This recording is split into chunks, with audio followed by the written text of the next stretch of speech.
आप देख रहे हैं मिड कैप मंत्रा और भारतीय बाजारों में बढ़िया रफ्तार वापस लौटी है। Nifty bank, Sensex, mid cap, small cap सब में अच्छी रिकवरी प्लस डे हाई के आसपास अब मार्केट्स कामकाज करते हुए दिखाई पड़ रहे हैं। अलग अलग सेक्टर के हिसाब से अगर आप देखेंगे तो चाहे निफ्टी को देखें, निफ्टी बैंक को देखें, लोअर लेवल से एक बढ़िया कमबैक और निफ्टी डे हाई के आसपास, निफ्टी बैंक डे हाई के आसपास, सेंसेक्स डे हाई के आसपास और mid cap, in fact Nifty bank तो डे हाई पर आ भी चुका है और mid cap small cap index में भी रिकवरी है। मिड कैप डे हाई की तरफ जा रहा है और small cap index already day high पर कामकाज करता हुआ दिखाई पड़ रहा है। तो बढ़िया रफ्तार मार्केट्स के अंदर लौटी है और एडवांस डिक्लाइन भी अब एडवांसेस के फर्म साइड पर देखने को मिल रहा है। पहले भी एडवांसेस तेजी में थे लेकिन अब एडवांसेस और बेहतर होते हुए दिखाई पड़ रहे हैं। कुछ नंबर्स जो कि कल आने वाले हैं उनके ऊपर नजर डाल लेते हैं। सबसे पहले एडवांस डिक्लाइन है 12 साढ़े 12 शेयर तेजी में और 1000 शेयर बिकवाली में कामकाज करते हुए दिखाई पड़ रहे हैं, जो करीब करीब 11 साढ़े 1100 थे थोड़ी देर पहले तक।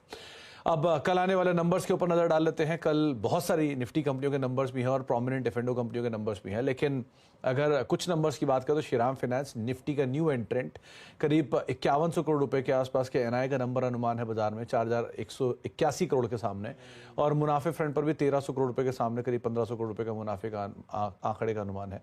क्यू ऑन क्यू बेसिस पे भी ये नंबर अच्छा रहेगा क्योंकि डिसबर्समेंट के नंबर इनके बेटर आएंगे। इस बार करीब जो डिसबर्समेंट का नंबर है वो 40,000 करोड़ रुपए के आसपास है। एयूएम के नंबर में एक अच्छी ग्रोथ देखने को मिलेगी प्लस करीब 2.2 लाख करोड़ रुपए के आसपास के एयूएम के ग्रोथ का अनुमान ही बाजार लगाकर चल रहा है और एक अच्छी कमेंट्री गोइंग फॉरवर्ड रहने का अनुमान है क्योंकि इनपुट कॉस्ट थोड़ी सी ईज आउट हुई है तो उसका इंपैक्ट मार्जिन पर रहेगा, इसलिए मार्जिन भी थोड़े बेटर रहेंगे। तो एक अच्छे नंबर श्रीराम फाइनेंस में बाजार अनुमान लगाकर चल रहा है। दूसरी तरफ जो दूसरा नंबर आना है वो है एसबीआई लाइफ का। अब तक एसबीआई लाइफ ने आउट परफॉर्म किया है नंबर्स के लिहाज से। इस बारी के जो नंबर्स में मिला जुला रुझान है, इनका प्रीमियम इनकम जो है वो करीब 19% बढ़ने का अनुमान है, मुनाफा 7-7.5% टूटने का अनुमान है, न्यू बिजनेस एपीई 16% के आसपास बढ़ने का अनुमान इस क्वार्टर में लगाया जा रहा है।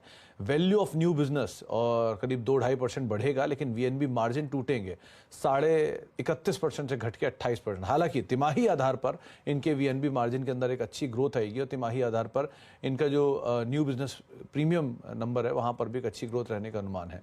सो क्यू ऑन क्यू बेसिस पर कुछ चीज़ें इंप्रूव होंगी और इनका जो प्रोटेक्शन मिक्स है या नॉन पार सेगमेंट है वहां पर एक ग्रोथ रहेगी। वैसे भी इस पूरे सेक्टर के वीएनबी मार्जिन में वाई बेसिस पे प्रेशर देखने को मिला है तो शायद एसबीआई थोड़ा सा आउट परफॉर्म करेगा बाकी पीयर से कंपैरिजन, तो इसलिए आज से भी आपको नजर रखनी होगी इस पर भी। तो ये दो नंबर प्रोमिनेंटली कल आने वाले हैं। जाने से पहले अब खिलाड़ियों का अपडेट भी देख लेते हैं। इस हफ्ते 3 खिलाड़ी हमारे साथ मौजूद हैं और सो फार तीनों खिलाड़ियों में जो सिचुएशन है वो अब धीरे धीरे इंप्रूव होते हुए दिखाई पड़ रही है। रुचित का जो रिटर्न है वो जीएसएफसी में उनकी पुरानी कॉल थी, उन्होंने अपने यहाँ पर प्रॉफिट्स बुक कर लिए हैं 250 रुपये के टारगेट्स के आसपास और 275 का उसका टारगेट था उन्होंने रखा था। रुचित जैन ने एक आईएक्स पे नई कॉल इनिशिएट की, एक स्पाइक भी आईएक्स पे थोड़ी देर पहले 167 रुपये के नए टारगेट्स के लिए 152 का एक स्टॉप लॉस यहाँ पर आप मेंटेन करेंगे। प्रदीप जो कि अब तक लीड कर रहे हैं, उनकी पुरानी कॉल थी एनएमडीसी, वहाँ पे 251 रुपये के टारगेट के लेवल्स के आसपास अपने प्रॉफिट्स को बुक कर चुके हैं। 262 का टारगेट उन्होंने दिया था। इसके अलावा प्रदीप ने हुडको पे एक नई बाय कॉल इनिशिएट की है 230 रुपये के टारगेट्स के लिए 197 रुपये का एक स्टॉप लॉस यहाँ पर आप मेंटेन करेंगे। जो अब तक की सिचुएशन है उसमें प्रदीप लीड कर रहे हैं 11-11.5% के रिटर्न के साथ। एक बढ़िया रिटर्न अब बढ़ा है रुचित की तरफ से 2% सीधे 7.5% आ गए वो, और संकल्प का रिटर्न अब बढ़ के 6% के करीब पहुंचता हुआ दिखाई पड़ रहा है। तीनों खिलाड़ियों के रिटर्न आपके सामने है। 1.5 दिन का समय अभी भी बाकी है। ब्रेक का वक्त है। ब्रेक के उस पार आज हम बातचीत करेंगे दो इंपॉर्टेंट सेक्टर्स के आउटलुक पर। एक होगा रियल स्टेट और दूसरा होगा मेटल। किस तरह के यहाँ पर आउटलुक बन रहे हैं और कैसी सिचुएशन है। तो संजीव अरोड़ा हमारे साथ मौजूद रहेंगे, एमडी हैम्पटन रियल्टी के, और दूसरी तरफ हमारे साथ आज पार्थिव जॉनसा मौजूद होंगे जो कि मेटल एनालिस्ट हैं। इन दोनों से बातचीत होगी सेक्टर के आउटलुक को लेकर। छोटा सा ब्रेक के उस पार। फिलहाल इतना ही, नमस्कार।